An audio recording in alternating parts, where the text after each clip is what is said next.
Can you just give me a thumbs up if you can hear me okay? Okay. I wanted to read a story to you from one of my favorite books, Zen Master Raven by Aiken Roshi. And it's a great little book with sort of modern day koans, and they're all, um, the characters are all animals. So the title of this little chapter is called Honesty. Black Bear came to a meeting late and said, "I'm feeling frazzled after dealing with my cubs. What if I don't feel compassionate?" Raven said, "Fake it." "That doesn't seem honest," said Black Bear. "It doesn't begin with honesty," said Raven. "It doesn't begin with honesty." What do you suppose Raven is saying there? Do you ever just not feel compassionate? And then think, I shouldn't say I love you, or I shouldn't do this compassionate thing because I'm not really feeling it. That might just seem dishonest. As if congruence between your thoughts and feelings and your actions was necessary before you did something compassionate. There's a Zen saying. By the way, be careful with Zen sayings. Don't let them become cliches.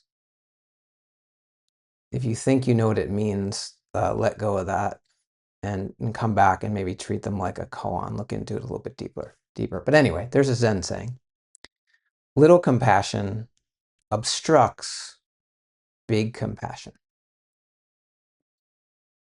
So take a minute if you're willing and just sort of think about like the best example of compassionate action that maybe you've either witnessed or maybe it's something you've done, or and if you can't think of the best, just like something you're like, wow, that was amazing. And see if you can find some words to describe the actions of that person who is being compassionate, and um, maybe other features of that situation that just scream compassion to you, like the way the actions were done or the outcome, and maybe the feelings that you had or the other person had in that moment, and the thoughts that were in their heads, maybe the thoughts that weren't. And what was the outcome of that event? Was it like healing and wonderful? And then really focus on the person being compassionate in that moment. What were they like? How are they doing what they were doing? What do you think about that person? What label might you put on them?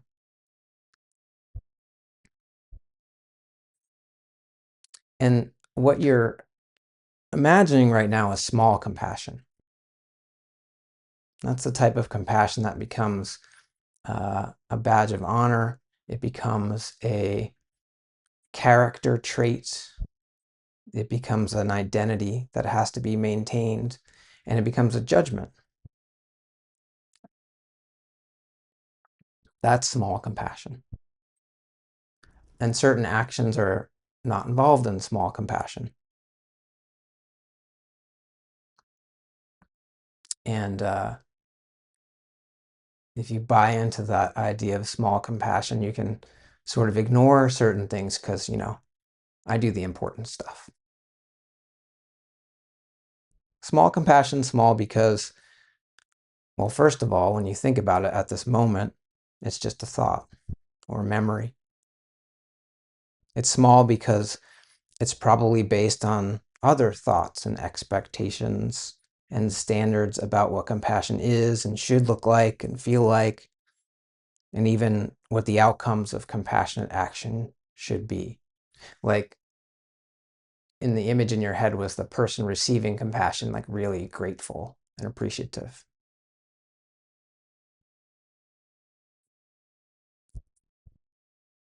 Was the result positive? It's small compassion when it's like this because you might believe that someone who acts that way, or when you act that way, that now you are a person, or they're a person who's earned the identity of compassionate person.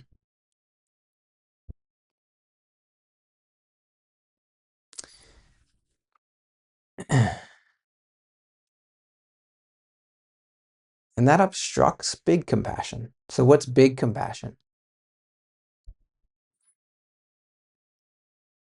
Even the 1,000-handed compassionate one, Avalokiteshvara, cannot offer it. Why? Because great compassion is great because it's always offered by ordinary people in ordinary situations, sometimes extraordinary situations, but it's always a human being, a real, live, ordinary human being who does it. And the human beings I know are flawed and very inconsistent.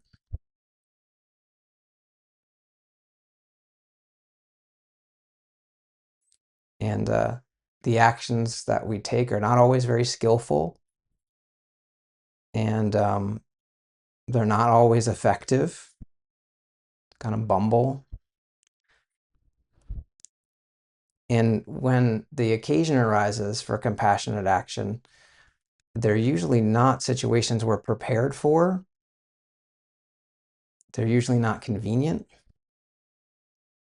And it's often not clear what to do.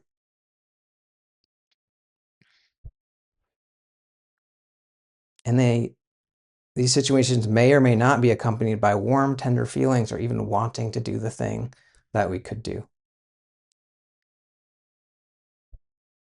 Many times these opportunities manifest in ways that are subtle and easy to overlook, and the actions that we might take are subtle and easy to overlook, even by us when we're doing them.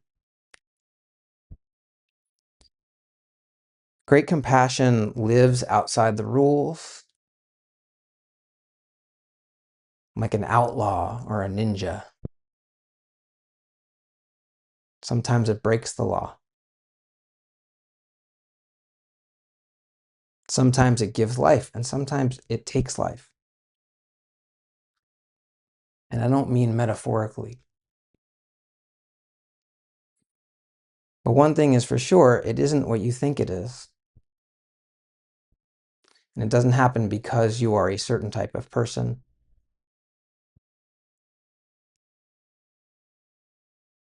And doing it doesn't make you holy or good. So what is great compassion? Well, if you arouse the aspiration to save all beings, and you keep your eyes open, and your heart willing not to turn away from suffering, then maybe great compassion will reveal itself to you.